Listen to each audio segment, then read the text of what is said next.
Conversando con Jesús Chuo Torrealba. Recuerda que usted también puede interactuar con nosotros, hacernos sus preguntas o inquietudes ante el escenario pues, que hemos venido conversando durante este lunes tras las amenazas de Estados Unidos hacia Venezuela. Hablábamos, antes de irnos a la pausa, sobre qué condiciones o qué elementos deberían estar pues, en una mesa de negociación para reanudar los diálogos del gobierno de Venezuela con el gobierno de Estados Unidos. Bueno, ahora en un contexto diferente, porque Estados Unidos ya no habla de un gobierno, habla de que esto es y tiene un Se Busca, o aumentó esa recompensa del Se Busca por la cabeza del presidente y otros dirigentes del Partido Socialista Unido de Venezuela y del gabinete. Fíjate, eso es lo que me hace a mí insistir en la necesidad de que los actores fundamentales de la política nacional sean capaces de producir un nuevo escenario político. Lo que hacía no solamente el gobierno de Maduro, sino también el gobierno de Trump, hasta hace unas 6, 8 semanas, que era manejar una suerte de esquizofrenia pactada, ¿no? Negocias unas cosas con Grenell y peleas otras cosas con Marcos Rubio. Y todo eso parecía formar parte de un ballet concertado. Bueno, ya eso hoy es imposible o mucho más difícil, para no utilizar el término imposible. O sea, después que el gobierno norteamericano dice eso no es un gobierno, eso es una banda armada, después que afirma eso, entonces entramos en una deriva peligrosísima.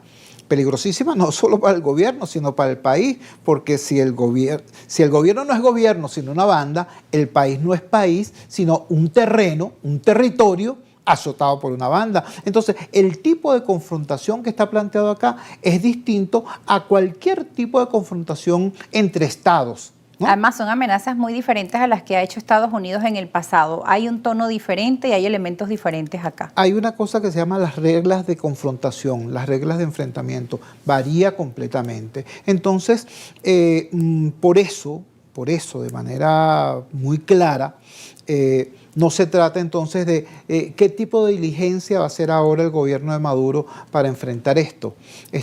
¿Con qué aliados cuenta Maduro para presentarse de tal o cual manera? No. La pregunta que tenemos que hacernos todos, los que son simpatizantes del gobierno, la mayoría que quiere cambio, todos, es de qué manera la nación venezolana, la sociedad venezolana enfrenta esta situación para no poner en riesgo lo que más importa, que es la continuidad y el rescate del proyecto nacional venezolano. Aquí lo que está en juego en realidad no es si fulanito permanece en el poder o si fulanita llega al poder. No.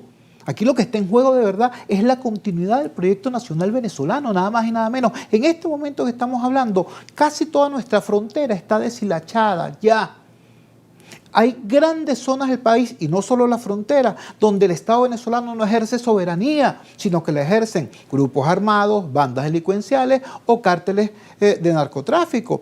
Y está pasando hoy, antes de que haya ningún tipo de conflicto bélico abierto. Imagínate tú qué podría ocurrir si con esta situación de vulnerabilidad, es decir, con un país, repito, con sus fronteras deshilachadas, y con sectores del territorio donde el Estado no ejerce soberanía, de repente llegáramos a tener una crisis de otra naturaleza, un conflicto de otra naturaleza.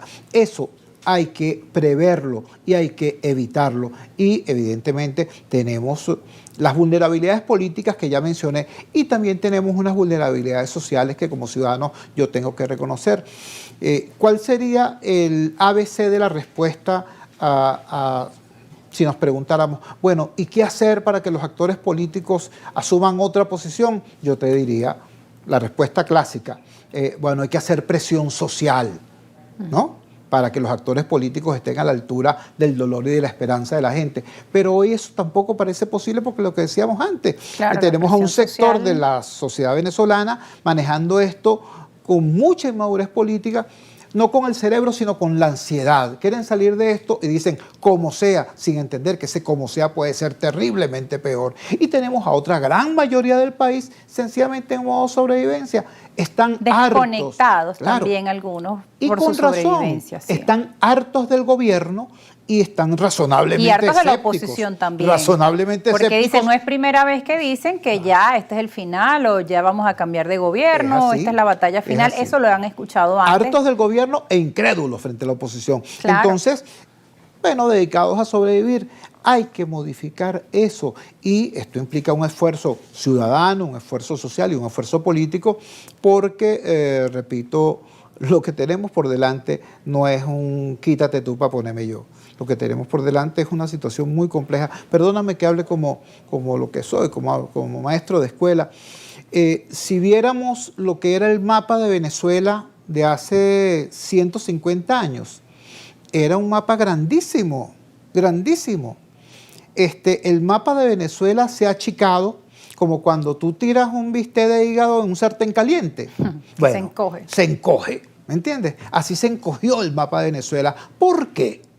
¿Por qué nos han dado tantas dentelladas en nuestro mapa? ¿Por qué hemos perdido tanto territorio? Porque poderes extraterritoriales han aprovechado nuestras crisis internas. Cada vez que nos robaron territorio, estábamos en medio de un conflicto interno. Estábamos en medio de un conflicto interno y esos poderes extraterritoriales lo aprovecharon. Bueno, hoy estamos no en medio de un conflicto interno, estamos en medio de una profunda depresión nacional. Entonces, hay que evitar que esta depresión nacional se transforme en la pérdida del proyecto venezolano. Como tú lo decías, esto requiere de unidad nacional y de una madurez política, de elevarse a unas circunstancias en la que hasta el momento ni la población, ni los ciudadanos, ni la dirigencia, pues quizá la está mirando de la forma en la que tú la planteas. ¿Qué puede hacerse para que esto se revierta? Al regreso de la pausa seguiremos ya con nuestras conclusiones finales y también leeremos algunas de las preguntas que nos han enviado nuestras cuentas en redes. Ya volvemos.